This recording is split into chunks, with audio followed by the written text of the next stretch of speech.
is angling for it, and her major line is that things are different now. And if she does manage to get more MPs, which seems almost certainly to be the case up in Scotland, especially now that Ruth Davidson has stepped away from the Conservative Party, they're not polling as well there as they were in 2017.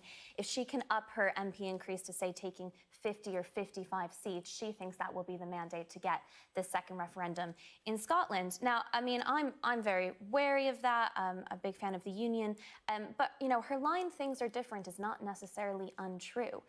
Scotland voted heavily to remain in the European Union. Things have changed so dramatically in terms of our political alignment here in the UK in a very short period of time. So I think that's actually really the best argument for a second referendum in Scotland, is that things are different. But similarly to the Brexit debate, I feel very strongly that you have to deliver the result of one referendum before you can move on to the next. And yes, you know, Scotland has remained, but it hasn't been too long since that last referendum. You have to be very careful not to bully people into getting the result that you want in a referendum down the line. We've also had Boris Johnson and Jeremy Corbyn, well, the Labour Party, setting out their stalls on this. Boris Johnson saying they won't back a second independence referendum. Labour Party, they're not going to stand in its way.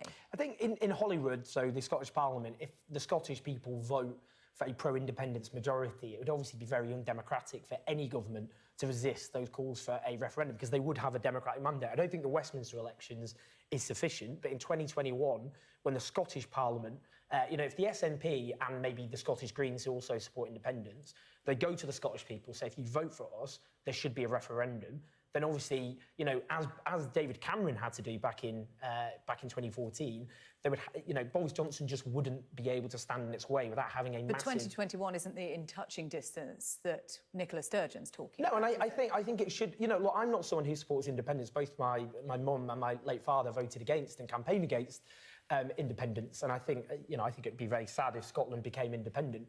But, you know, things have changed. Firstly, you know, in the Scottish referendum, they were solemnly told that if you vote for independence, your EU membership's at risk. Yeah. And B, you know, if we end up with a hard Brexit as a consequence of this election, then the case for Scottish independence, as much as people like myself and Kate don't like it, will be very, very, very strong and compelling.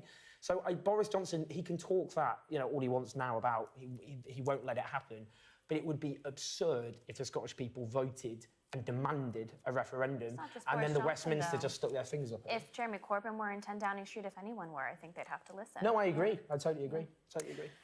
Let's have a look at the Mail now. Jo Swinson.